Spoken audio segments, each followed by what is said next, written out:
Good morning. This is Srijit once again with a new topic.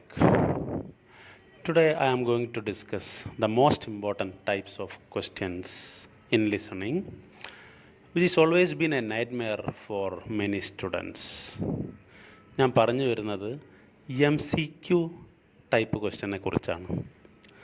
പലപ്പോഴും IELTS സ്റ്റുഡൻസിനെ കുഴപ്പത്തിലാക്കുന്ന ചോദ്യങ്ങളാണ് multiple choice questions. ഇതെന്തുകൊണ്ടാണെന്ന് വെച്ചാൽ മറ്റുള്ള ചോദ്യങ്ങളെപ്പോലെ MCQ അത്ര straight forward അല്ല എന്നുള്ളത് കൊണ്ടാണ്. മറ്റു പല ചോദ്യങ്ങളും, അതായത് filling the blanks, summary completion എന്നീ ക്വസ്റ്റ്യൻസൊക്കെ വളരെ ഡയറക്റ്റ് ക്വസ്റ്റ്യൻസാണ്. അതുകൊണ്ടാണ് ആദ്യത്തെ 2 സെക്ഷൻസും വളരെ എളുപ്പമായിട്ട് നമുക്ക് തോന്നാറുള്ളത്. പക്ഷെ 3ഉം 4ഉം സെക്ഷൻസ്, ലിസണിങ്ങിലുള്ള 3ഉം 4ഉം സെക്ഷൻസ് സ്വല്പം ബുദ്ധിമുട്ടേറിയതാണ്. അതത്ര ഡയറക്റ്റ് ക്വസ്റ്റ്യൻസ് അല്ല. അതിൽ 3ാമത്തെ സെക്ഷനിലാണ് MCQ വരാറുള്ളത്. ഇനി നമുക്ക് എന്താണ് MCQ എന്ന് നോക്കാം. പേര് പ്രതിപാദിക്കുന്നത് പോലെ തന്നെ ഒരു ചോദ്യവും അതിനോടനുബന്ധിച്ചുള്ള 3 ഓപ്ഷൻസും അടങ്ങിയതാണ് മൾട്ടിപ്പിൾ ചോയ്സ് ക്വസ്റ്റ്യൻസ്. ഈ 3 ഓപ്ഷൻസിൽ ഒന്നായിരിക്കും കറക്റ്റ് ആൻസർ, മറ്റ് 2 റോങ് ആൻസേഴ്സ് ആയിരിക്കും. സാധാരണ IELTS ലിസണിങ്ങിൽ 3rd സെക്ഷനിൽ 10 ചോദ്യങ്ങളാണ് ഉണ്ടാവാറുള്ളത്.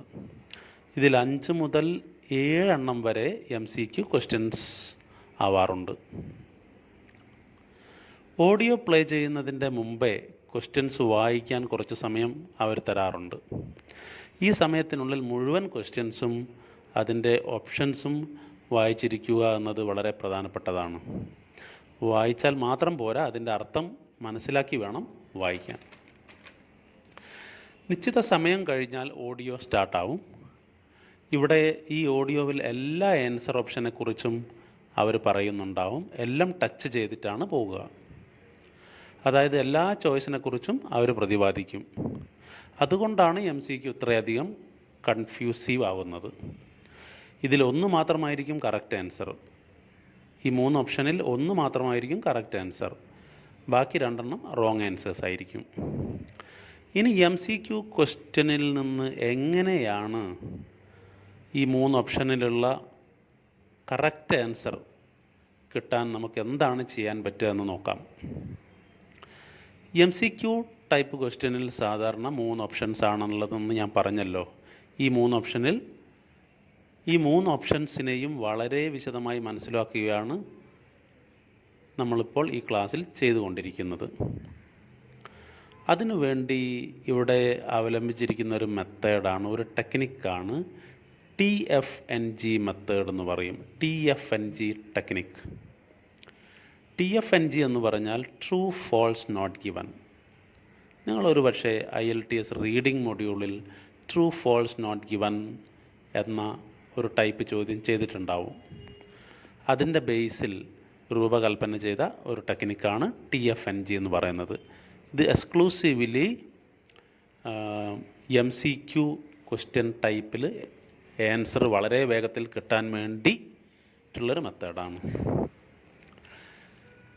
അപ്പോൾ എല്ലാവർക്കും ട്രൂ ഫോൾസ് നോട്ട് ഗിവൺ എന്താണെന്ന് അറിയാമല്ലോ. അത് ഞാനിവിടെ വിശദീകരിക്കുന്നില്ല, കാരണം അത് നിങ്ങൾക്കറിയാം എന്നുള്ള വിശ്വാസത്തിലാണ് ഞാൻ മുൻപോട്ട് പോകുന്നത്. നമുക്ക് MCQവിൽ തന്നിരിക്കുന്ന ഓപ്ഷൻസിനെ, അതായത് 3 ഓപ്ഷൻസിനെ 3ആയി തരംതിരിക്കാം. ഒന്ന് ട്രൂ ആയിരിക്കും, 2ാമത്തത് ഫാൾസ് ആയിരിക്കും, അതുപോലെ 3ാമത്തത് നോട്ട് ഗിവൺ. അതായത് ഒരു ഓപ്ഷൻ ട്രൂ ആയിരിക്കും, അത് 1, 2, 3 ആയിരിക്കും. മറ്റൊരു ഓപ്ഷൻ ഫാൾസ് ആയിരിക്കും, അതുപോലെ ഒരു 3ാമതൊരു ഓപ്ഷൻ ഉണ്ട്, അത് നോട്ട് ഗിവൺ ആയിരിക്കും. അതായത് തന്നിരിക്കുന്ന ഓപ്ഷൻസിൽ ഒന്ന് ട്രൂവും മറ്റൊന്ന് ഫാൾസും വേറൊന്ന് നോട്ട് ഗിവൺ ആയിരിക്കും. ഇതിൽ ട്രൂ ആയി നമുക്ക് തോന്നുന്നതാണ് കറക്റ്റ് ആൻസർ. അതായത് ഓപ്ഷനിൽ കൊടുത്തിരിക്കുന്ന കാര്യം തന്നെ അവർ ഓഡിയോയിൽ പറയുകയാണെങ്കിൽ, 100% ഓഡിയോയിൽ അതേ മീനിങ്ങിൽ പറയുകയാണെങ്കിൽ അതാണ് കറക്റ്റ് ആൻസർ. കറക്റ്റ് ആൻസർ പലപ്പോഴും പാരാഫ്രേസ് ചെയ്തിട്ടായിരിക്കും പറയുക. അതായത് കറക്റ്റ് ഓപ്ഷൻസിലുള്ള വേർഡുകൾ ഓഡിയോവിൽ കേൾക്കാൻ പറ്റില്ല. അവർ ഓഡിയോയിൽ കറക്റ്റ് വേർഡുകൾ കൊടുക്കണമെന്നില്ല. പക്ഷേ ആ ഓപ്ഷൻസ് അതേ അർത്ഥം വരുന്ന രീതിയിൽ അതിനെ മോഡിഫൈ ചെയ്തിട്ടായിരിക്കും പറയുക. അതായത് ആ ഒരു ഓപ്ഷനെ അവർ മോഡിഫൈ ചെയ്തിട്ട് പാരാഫ്രൈസ് ചെയ്തിട്ട് മീനിങ് മാറാതെ വേർഡുകളൊക്കെ ചേഞ്ച് ചെയ്തുകൊണ്ടായിരിക്കും പറയുക. അതായത് പാരാഫ്രൈസ് ചെയ്യും. ഇവിടെയാണ് സിനോണിംസിൻ്റെ പ്രാധാന്യം മനസ്സിലാവുന്നത്. സിനോണിംസ് ഉപയോഗിച്ചാണല്ലോ പാരാഫ്രൈസ് ചെയ്യുന്നത്. അതുപോലെ തന്നെ ആൻറ്റണിംസ് ഉപയോഗിച്ചിട്ടും പാരാഫ്രൈസ് ചെയ്യുന്ന ഒരു സ്ട്രാറ്റജി നമുക്കറിയാമല്ലോ. അതും ഇവിടെ ഉപയോഗിച്ച് കാണാറുണ്ട്. അതിനെക്കുറിച്ച് ഞാനൊരു ഡീറ്റെയിൽഡ് വീഡിയോ ഇതിന് മുമ്പ് തന്നെ പോസ്റ്റ് ചെയ്തിട്ടുണ്ടായിരുന്നു. അതിൻ്റെ ലിങ്ക് ഞാനിവിടെ ഡിസ്ക്രിപ്ഷൻ ബോക്സിൽ കൊടുത്തിട്ടുണ്ട്. അത് കാണുകയാണെങ്കിൽ എങ്ങനെയാണ് ആൻറ്റണിംസ് ഉപയോഗിച്ചിട്ട് പാരാഫ്രൈസ് ചെയ്യുന്നത് എന്നുള്ളത് മനസ്സിലാവും. അപ്പോൾ അതും ഒന്ന് പോയി കാണുന്നത് വളരെ നല്ലതാണ്. ഈ ഒരു MCQ കറക്റ്റ് ആൻസർ കിട്ടാൻ അത് വളരെ ഉപയോഗപ്രദമാണ്. ഇനി രണ്ടാമത്തെ ഓപ്ഷനെ കുറിച്ച് പറയാം. ഇതൊരു റോങ് ആൻസറാണ് ആക്ച്വലി. രണ്ടാമത്തെ ഓപ്ഷൻ ട്രൂ ഫോൾസ് നോട്ട് ഗിവണിൽ ഉള്ള ഫാൾസ് ആണിത്. ഈ ഓപ്ഷനിലുള്ള വാക്കുകൾ അതായത് കീവേഡ്സ് പലപ്പോഴും അവർ ഓഡിയോയിൽ ഡയറക്റ്റ് പറയാറുണ്ട്. ഇത് നമ്മളെ വഴിതെറ്റിക്കാൻ വേണ്ടിയാണ്. ഒരു കാര്യം ഓർക്കണം, അവർ ഓഡിയോയിൽ പറയുന്ന കാര്യങ്ങൾ പലപ്പോഴും ഈ ഓപ്ഷൻ്റെ സെയിം അർത്ഥമായിരിക്കണമെന്നില്ല. പലപ്പോഴും ഓപ്പോസിറ്റ് മീനിങ് ആയിരിക്കുകയും ചെയ്യും.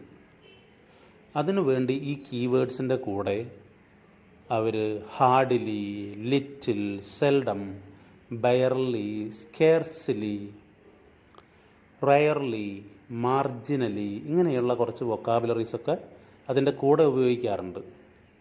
അപ്പം ആ ഒരു കീവേഡിൻ്റെ മീനിങ്സ് ഓപ്പോസിറ്റായിട്ട് വരുമല്ലോ.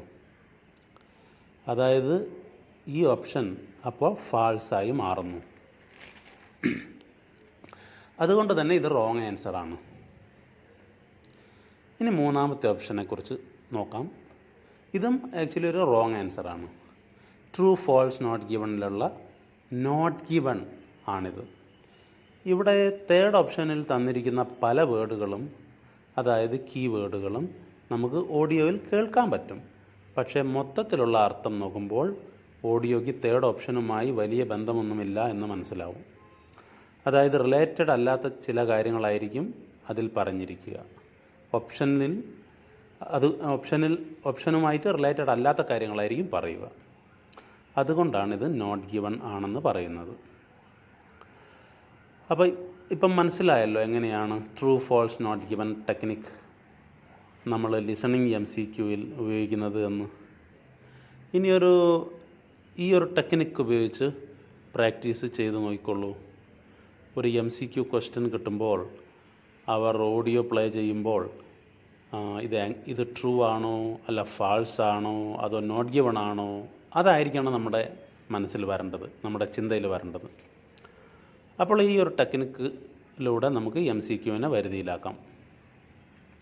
So thank you so much for listening to me. Until next video, bye bye, take care.